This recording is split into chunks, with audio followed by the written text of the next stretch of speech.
कथा नहीं, हमें अपनी व्यथा समझनी है, हमें अपनी व्यथा समझनी है। हमारे पास भी महावीर, पारसनाथ, 24 तीर्थंकर भगवान हैं, जीते जागते चेतन निर्ग्रंथ गुरु है। क्या ऐसी भावना, ऐसा समर्पण, ऐसी श्रद्धा, ऐसे ऐसे भाव हमारे है? नहीं है, नहीं है, नहीं है, नहीं है। वह त्रियंश त्रियंश त्रियंश अपना कल्याण करके चला गया, और हम, क्या हम माँ उस त्रियंश से भी गए बीते हैं? त्रियंश से भी गए बीते हैं। कहाँ जा रही हमारी भक्ति, कहाँ जा रहा है हमारा श्रद्धा? थोड़ा सा वे विचार करो। जो निष्ठापूर्वक, जो श्रद्धापूर्वक, जो श्रद्धापूर्वक इस सच्चे देव शास्त्र गुरु की भक्ति करता है, भक्ति करने का अभ्यास करता है, विश्वास मानो, विश्वास मानो, उसका जीवन बदल कर बदल कर बदल कर रहेगा। कहीं ना कहीं हमारे में कमी है। क्या भक्तामर बदल गया? नीरज जी, भक्तामर बदल गया कि भगवान आदिनाथ बदल गए, कि भक्तामर का श्लोक बदल गया? अर्थ नहीं बदला है, श्लोक नहीं बदले हैं, भगवान नहीं बदले हैं। अगर बदला कुछ है तो तुम्हारा भाव, तुम्हारे परिणाम, तुम्हारी श्रद्धा बदली है, इसलिए काम नहीं हो पा रहा है। क्यों 48 तारे टल टूट गए? कोई उन्होंने चौक खड़िया से कहीं दीवार पर लिखने का प्रयास नहीं किया था। उन्होंने तो मात्र भगवान की निस्वार्थ भक्ति रूप भक्तांबर की अंतरंग में रचना की। लिखा तो बाद में गया, पढ़ा तो बाद में गया, मात्र भावों की विशुद्धि के साथ ऐसी भगवान की भक्ति की, वे 48 ताले टट टूट गए। हमारा तो कह दूं, हमारा तो थोड़ा सा सरदर्द भी ठीक नहीं होता। चाहे 48 बार भक्तांबर पढ़ लो, 48 काव्य, पर एक बार भी आज तक सरदर्द ठीक नहीं हो पाया। कमी भक्तांबर में, कमी आदिनाथ भगवान में नहीं है। कमी अगर कहीं है तो भावों में, श्रद्धाओं में कमी है। टटोल लो अपने भीतर की भक्ति को। ऐसी शक्ति, ऐसी शक्ति, ऐसी शक्ति इस भक्ति में आचार्यों ने लिखी है, जो संसार के भी सुख को और संसार के सुखों को नहीं, पारलौकिक शाश्वत सुख को भी देने के लिए निमित्त बन सकती है। यही भगवान की भक्ति होती है। 24 तीर्थंकर की पूजा की आप लोगों ने? 24 तीर्थंकरों की पूजा की आपने? पूजा में आजकल रिमिक्स वालों ने, नए जमाने के नए सोच वालों ने बहुत सारी पंक्तियां बदल दी, पर मूल पंक्ति अगर कहीं आपने जयमाला की बाद में पढ़ी होगी, भुक्ति मुक्ति दातार, पढ़ा? 24 जिनराज पद। वहां भक्ति मुक्ति दातार नहीं है, भुक्ति यानी संसार के सुख और मुक्ति यानी शाश्वत सुख, दोनों के लिए अगर कोई निमित्त है तो 24 तीर्थंकर की भक्ति, ये वहां पर अभिप्राय था। इसलिए अगर किसी पुस्तक में आपको भक्ति मुक्ति दातार लिखा मिला हो ना, तो वहां भक्ति मत पढ़ना, भुक्ति मुक्ति दातार। भुक्ति यानी संसार के सुख, जो चक्रवर्ती जैसे पद है, कामदेव जैसे पद है, इतनी बड़ी विभूतियां जो है, वे महापुरुषों के जितने पद है, ज्ञानियों ध्यान रखना, ये भुक्ति, ये भगवंतों की, तीर्थंकरों की भक्ति से ही प्राप्त होती है। मुक्ति तो होगी, पर अगर संसार की सुख सुविधाओं को भी प्राप्त करना है तो जिनेंद्र भगवान की भक्ति करना प्रारंभ करो, जिन्हें भगवान की भक्ति करना प्रारंभ करो। पर इसका मतलब ये नहीं है कि मेंढक के भांति कल कमल जी एक पंखुड़ी लेकर आके चढ़ा दे। हाँ, नहीं तो महाराज ने कहा उसने पंखुड़ी ली थी तो हम भी पंखुड़ी चढ़ा दे। भाई उसकी विषमता थी। श्रावकों को तो ऐसे द्रव्य समर्पित करने चाहिए, ऐसे द्रव्यों के ढेर लगने चाहिए कि हमारी लोभ कषाय का विसर्जन तो हो, वह देखने वालों को भी लगे कि क्या इसकी भक्ति है। ऐसे द्रव्य चढ़ाने चाहिए। हम कितना चढ़ाते हैं माँ? चुटकी भर। इतनी सी डिब्बी ले आते हैं और इतनी सी डिब्बी में वह तुम्हारा पूरा शांति विधान हो जाता है। देखा हमने, इतनी सी डिब्बी में पूरा विधान हो गया। और चाहिए शांति, सुख, समृद्धि, इतनी डिब्बी भर चावल में 4 बादाम वही के उठाए। अब यहाँ ही देखना ना, अभी आगे चढ़ाने के बाद देख दूसरे से भीख मांगते, 2 चावल 4 चावल, अब भगवान को चढ़ाने, गुरु को चढ़ाने। पुण्य तुम्हें चाहिए घर ले जाने के लिए, और चढ़ाएंगे भी कितने? कभी किसी को आज तक मैंने मुट्ठी भर चढ़ाते हुए देखा ही नहीं है। क्या कमी है? चढ़ाते हुए भी ऐसे 2 चावल गिनने पड़ते हैं कि भैया हाँ 2 महाराज है तो 2-2 चावल तो बाद किस्मत में आ जाए, पर वो भी नसीब नहीं होते। क्या करें, चाहे चौके में चढ़ाए चाहे कहीं चढ़ाए। और चाहिए कितना पुण्य? इतना सारा। और चढ़ाएंगे कितना? चुटकी में भी नहीं आता। क्या स्थिति है, क्या स्थिति है? अभी समझे ही नहीं है अपने मायनों को। धर्म क्या है, भक्ति क्या है, भगवान क्या है, गुरु क्या है, कीमत ही नहीं समझी। अनर्घ का अर्थ है, अनर्घ का अर्थ क्या होता है, अर्घ का अर्थ क्या होता है? कहते बस है संजीव अनर्घ पद प्राप्त है। कम से कम झूठ बोलना ही माताओं छोड़ दो, कम से कम झूठ ही बोलना, मायाचरी करना छोड़ दो। अनर्घ पद प्राप्त है, चुटकी भर अर्घ्यम निरुपमिति स्वा ऐसा बोल लो, कम से कम मायाचरी का पाप तो कम हो जाएगा। 2 चावल निरुपमिति स्वाहा अर्घ्य में कभी मैंने आज तक देखा ही नहीं पूरे 8 द्रव्य होते हैं। क्या होते कभी? बस चावल की डिब्बी ले आए, 1 आध लौंग, 1 आध चटक ले आए और कह रहे हैं अर्घ्य। अभी खड़े होंगे राव का जी अर्घ्य बोलने के लिए, देखते कितने कैसे कौन क्या चढ़ाता है। कैसी विडंबना है, कैसी विडंबना है। और तुम्हें भुक्ति भी चाहिए और मुक्ति भी चाहिए। फ्री में बैठे भगवान कि तुम्हें फ्री में सब कुछ संसार का सुख दे। अरे कुछ समर्पित तो करना सीखो।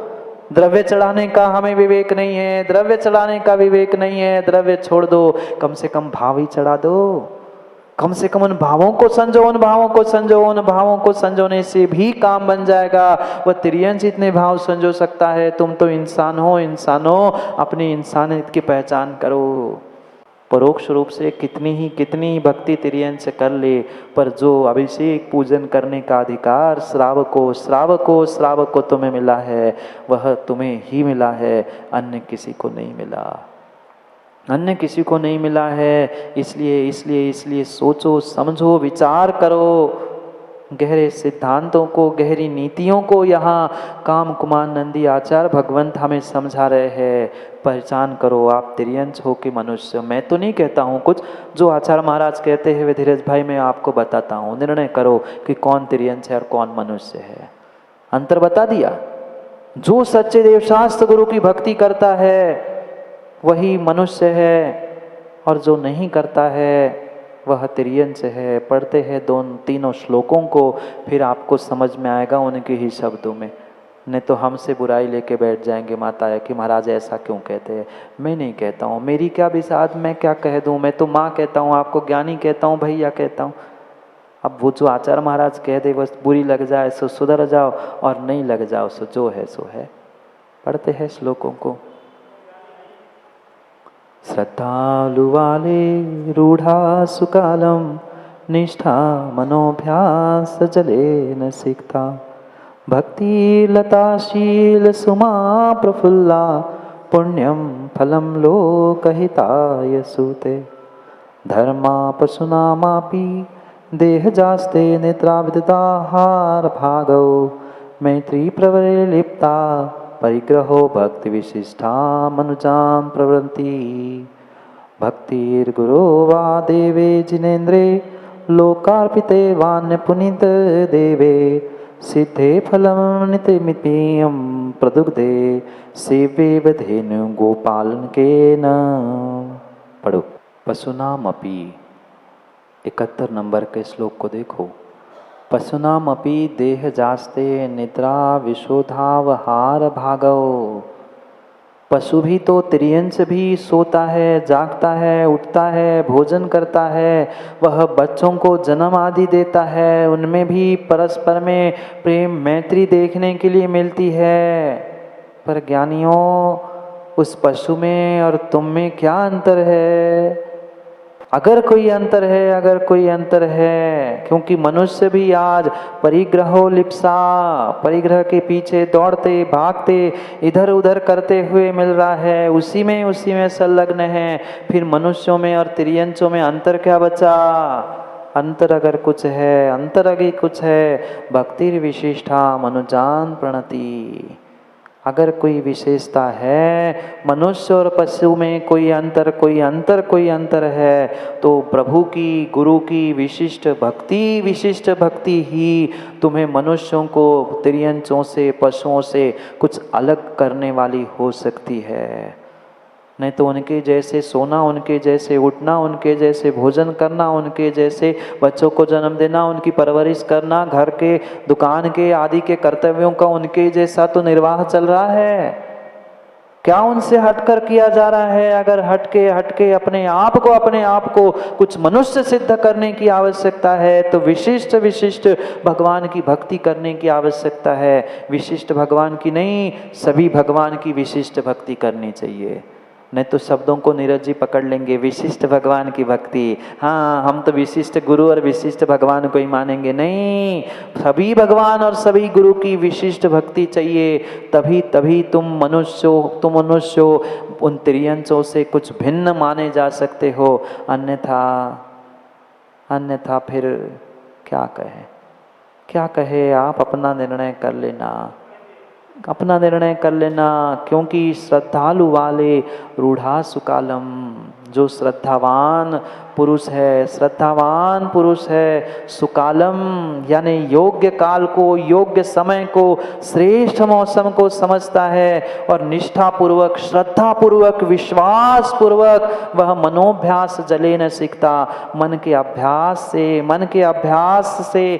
अभ्यास रूपी जल से कितनी सुंदर कल्पना करते हुए आचार्य भगवान कह रहे हैं, समय पर जैसे किसी लता, किसी वृक्ष पर पानी, खाद, सूर्य प्रकाश सब कुछ मिल जाता है, उसे कोई कहना नहीं पड़ता कि अब सुमन खिलने का समय हो गया है, पुष्पों को, फूलों को विकसित करो, फल लगने का समय हो चुका है, किसी वृक्ष से कहना नहीं पड़ता। जैसे ही उसको योग्य काल, योग्य जल, योग्य वायु, योग्य खाद सब कुछ मिलता है, अपने आप वह फूल फल विकसित होते हैं। ऐसी ज्ञानी जो श्रद्धावान श्रेष्ठ पुरुष है ना, समय की नजाकत को, सुकाल को समझते हुए वह निष्ठापूर्वक मन के जल से, कैसे मनाभ्यास जले न सिकता, मन के अभ्यास रूपी जल से सिंचित करता हुआ किसको? भक्तिर्लता, भक्ति रूपी जो लता है, लता जानते ना, बेल, भक्ति रूपी जो लता है, ऐसी भक्ति रूपी लता, शील सुमा प्रफुल्ला, शील रूपी सुमन, शील रूपी फूल उस पर खिल जाते हैं। मत फूलो, फूल को समझो, नहीं तो फुल हो जाओगे। सोचो, भक्ति रूपी लता पर शील रूपी सुमन खिलता है और पुण्यम फलम लोकहिताय सूते, पुण्य रूपी फल भी वह प्राप्त कर लेता है। पर किस पे? भक्ति रूपी लता ही नहीं है तो मन के अभ्यास रूपी जल क्या करेगा? योग्य काल क्या करेगा? इसलिए अपने हृदय में वह भक्ति रूपी लता को अंकुरित करने का प्रयास करो। उससे ही तुम्हें पुण्य रूपी फल मिलेगा, शील रूपी पुष्प मिलेगा और इस पुण्य रूपी फल से लोक हिताय सूते, आप लोक के हित के लिए कार्य कर सकते हो। बिना पुण्य के लोक का क्या, अपना क्या, घर का क्या, किसी का भी हित किया भी नहीं जा सकता और सोचा भी नहीं जा सकता। इसलिए सोचो, विचार करो, इस भक्ति को करने के पीछे का उद्देश्य क्या है? क्यों करूं भक्ति? आज का हर इंसान लालची है, कुछ न कुछ बदले में चाहता है। इसलिए कह रहा है, इसलिए आचार्य भगवान कह रहे हैं कि जैसे गोपाल यानी जो गायों को पालने वाला गोपाल है, वह गाय की सेवा किस लिए करता है? गोबर के लिए कि पूनम जी गोबर की खीर के लिए? नहीं, गोपाल गोबर के लिए गाय की सेवा नहीं करता है। उस गाय से दूध मिले, दूध से मिष्टान्न बने, मेरा पेट भर जाए, मेरा व्यापार चल जाए, इसलिए उस गाय के गोबर को भी साफ करता है, गाय को नहलाता धुलाता है। गाय की कितनी सेवा वह गोपाल करता है। जैसे गोपाल गाय की सेवा करता है, किसके लिए?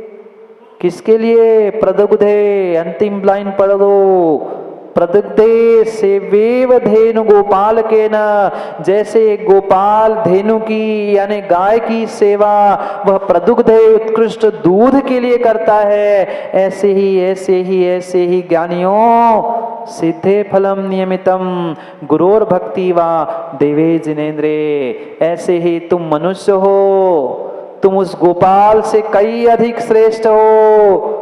तुम्हें जैन कुल मिला है, मनुष्य पर्याय मिली है, गुरोर भक्ति देवे जिनेन्द्रे वा, देव जिनेन्द्र देव की भक्ति या गुरु की भक्ति करने में नित्य नित्य नित्य पुरुषार्थ करो। जैसे एक गोपाल नित्य प्रतिदिन उस गाय की धेनु की सेवा दूध की प्राप्ति के लिए करता है, ऐसे ही ज्ञानियों तुम जिनेन्द्र देव की और गुरु की भक्ति प्रतिदिन करोगे ना तो लोकार्पित वान्य पुनीत देवे, इस संसार में प्रतिष्ठा, इस संसार में मतलब इस लोक में तुम्हें भुक्ति मिलेगी, प्रतिष्ठा मिलेगी, मान मिलेगा, सम्मान मिलेगा।